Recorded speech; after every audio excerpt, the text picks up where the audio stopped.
11वां अध्याय देवताओं द्वारा देवी की स्तुति तथा देवी द्वारा देवताओं को वरदान।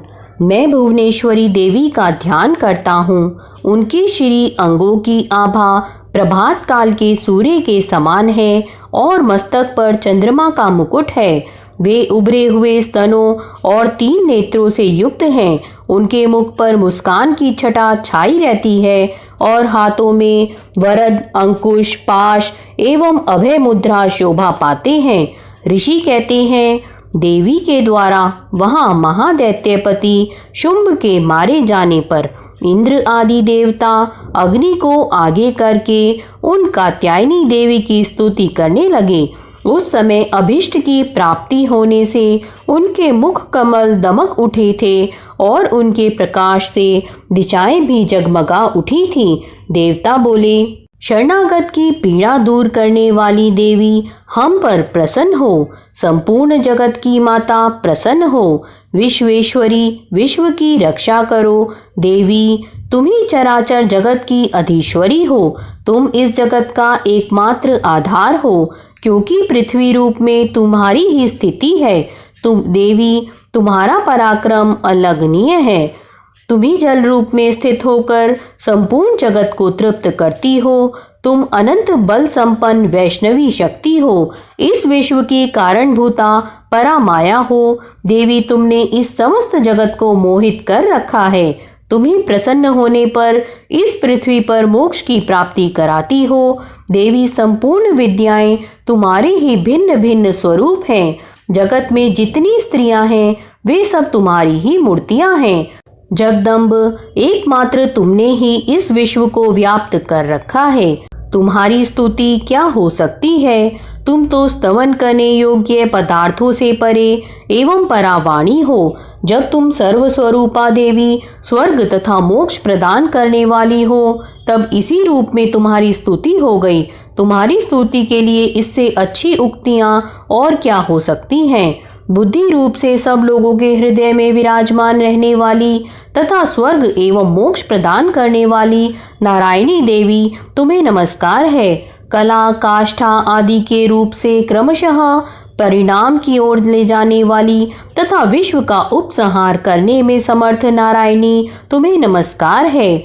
नारायणी, तुम सब प्रकार का मंगल प्रदान करने वाली मंगलमयी हो। कल्याणदायिनी शिवा हो। सब पुरुषार्थों को सिद्ध करने वाली शरणागत वत्सला, 3 नेत्रों वाली एवं गौरी हो। तुम्हें नमस्कार है।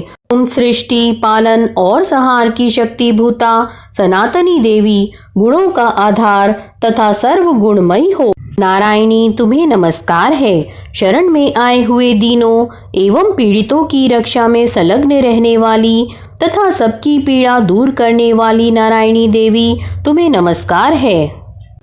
नारायणी, तुम ब्रह्माणी का रूप धारण करके हंसों से जुते हुए विमान पर बैठती तथा कुश मिश्रित जल छिड़कती रहती हो। तुम्हें नमस्कार है। माहेश्वरी रूप से त्रिशूल, चंद्रमा एवं सर्प को धारण करने वाली तथा महान वृषभ की पीठ पर बैठने वाली नारायणी देवी, तुम्हें नमस्कार है। मोरों और मुर्गों से घिरी रहने वाली तथा महाशक्ति धारण करने वाली कौमारी रूप धारिणी निष्पापे नारायणी, तुम्हें नमस्कार है।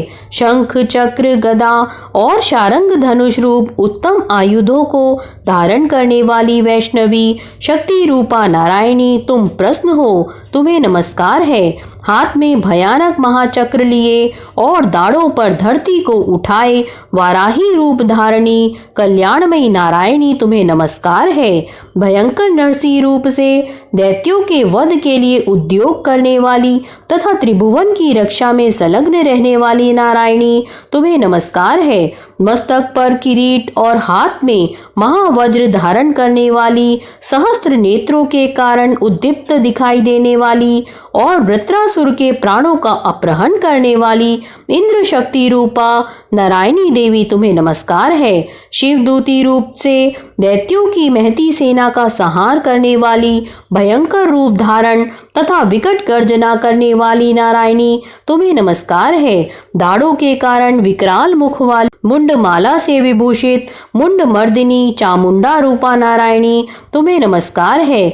लक्ष्मी, लज्जा, महाविद्या, श्रद्धा, पुष्टि, स्वधा, ध्रुवा, महारात्रि तथा महाअविद्या रूपा नारायणी तुम्हें नमस्कार है। मेधा, सरस्वती, वरा, भूति, बाभ्रवी, तामसी, नियता तथा ईशा रूपिणी नारायणी तुम्हें नमस्कार है।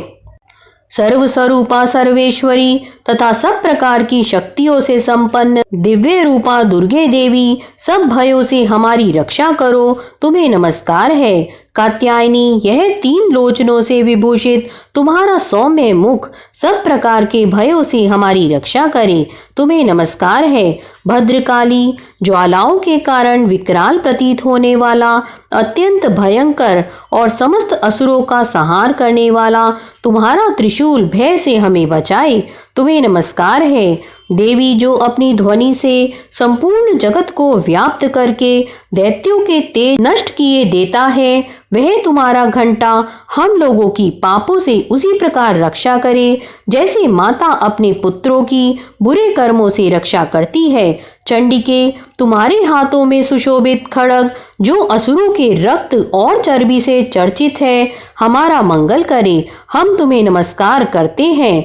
देवी, तुम प्रसन्न होने पर सब रोगों को नष्ट कर देती हो और कुपित होने पर मनोवांछित सभी कामनाओं का नाश कर देती हो। जो लोग तुम्हारी शरण में जा चुके हैं उन पर विपत्ति तो आती ही नहीं। तुम्हारी शरण में गए हुए मनुष्य दूसरों को शरण देने वाले हो जाते हैं।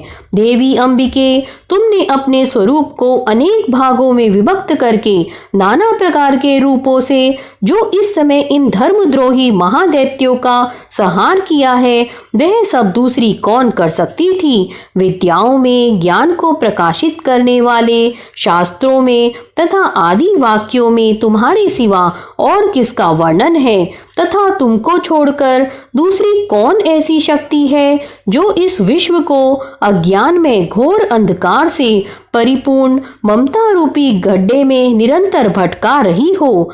जहाँ राक्षस, जहाँ भयंकर विष वाले सर्प, जहाँ शत्रु, जहाँ लुटेरों की सेना और जहाँ दावानल हो, वहाँ तथा समुद्र के बीच में भी साथ रहकर तुम विश्व की रक्षा करती हो। विश्वेश्वरी, तुम विश्व का पालन करती हो, विश्व रूपा हो, इसलिए संपूर्ण विश्व को धारण करती हो। तुम भगवान विश्वनाथ की भी वंदनीय हो। जो लोग भक्ति पूर्वक तुम्हारे सामने मस्तक झुकाते हैं, वे संपूर्ण विश्व को आश्रय देने वाले होते हैं। देवी, प्रसन्न हो। जैसे इस समय असुरों का वध करके तुमने शीघ्र ही हमारी रक्षा की है, उसी प्रकार सदा हमें शत्रुओं के भय से बचाओ। संपूर्ण जगत का पाप नष्ट कर दो और उत्पात एवं पापों के फलस्वरूप प्राप्त होने वाले महामारी आदि बड़े बड़े उपद्रवों को शीघ्र दूर करो। विश्व की पीड़ा दूर करने वाली देवी, हम तुम्हारे चरणों पर पड़े हुए हैं, हम पर प्रसन्न हो। त्रिलोक निवासियों की पूजनीय परमेश्वरी, सब लोगों को वरदान दो। देवी बोली, देवताओं, मैं वर देने को तैयार हूँ। तुम्हारे मन में जिसकी इच्छा हो वह वर मांग लो। संसार के लिए उस उपकारक वर को मैं अवश्य दूंगी। देवता बोले, सर्वेश्वरी, तुम इसी प्रकार तीनों लोगों की समस्त बाधाओं को शांत करो और हमारे शत्रुओं का नाश करती रहो। देवी बोली, देवताओं, वैवस्वत मनवंतर के 28वें युग में शुंभ और निशुंभ नाम के 2 अन्य महादैत्य उत्पन्न होंगे। तब मैं नंदगोप के घर में उनकी पत्नी यशोदा के गर्भ से अवतीर्ण हो विंध्याचल में जाकर रहूंगी और उक्त दोनों असुरों का नाश करूंगी। फिर अत्यंत भयंकर रूप से पृथ्वी पर अवतार ले मैं वैप्रचित नाम वाले दानवों का वध करूंगी। उन भयंकर महादैत्यों को भक्षण करते समय मेरे दांत अनार के फूल की भांति लाल हो जाएंगे। तब स्वर्ग में देवता और मृत्युलोक में मनुष्य सदा मेरी स्तुति करते हुए मुझे रक्त दंतिका कहेंगे। फिर जब पृथ्वी पर 100 वर्षों के लिए वर्षा रुक जाएगी और पानी का अभाव हो जाएगा, उस समय मुनियों के स्तवन करने पर मैं पृथ्वी पर अयोनिजा रूप में प्रकट होंगी और 100 नेत्रों से मुनियों को देखूंगी। अतः मनुष्य शताक्षी इस नाम से मेरा कीर्तन करेंगे। देवताओं, उस समय मैं अपने शरीर से उत्पन्न हुए शाखों द्वारा समस्त संसार का भरण पोषण करूंगी। जब तक वर्षा नहीं होगी तब तक वे शाख ही सबके प्राणों की रक्षा करेंगे। ऐसा करने के कारण पृथ्वी पर शाकंभरी के नाम से मेरी ख्याति होगी। उसी अवतार में मैं दुर्गम नामक महादैत्य का वध भी करूंगी। इससे मेरा नाम दुर्गा देवी के रूप से प्रसिद्ध होगा।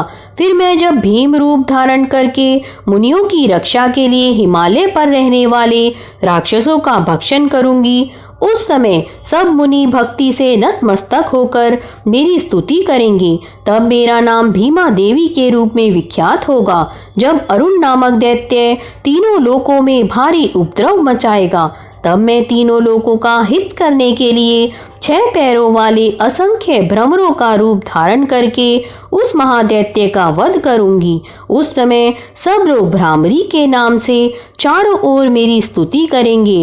इस प्रकार जब जब संसार में दानवी बाधा उपस्थित होगी, तब तब अवतार लेकर मैं शत्रुओं का संहार करूंगी। इस प्रकार श्री मार्कंडेय पुराण में सार्वनिक मनवंतर की कथा के अंतर्गत देवी महात्म्य में देवी स्तुति नामक 11वां अध्याय पूरा हुआ।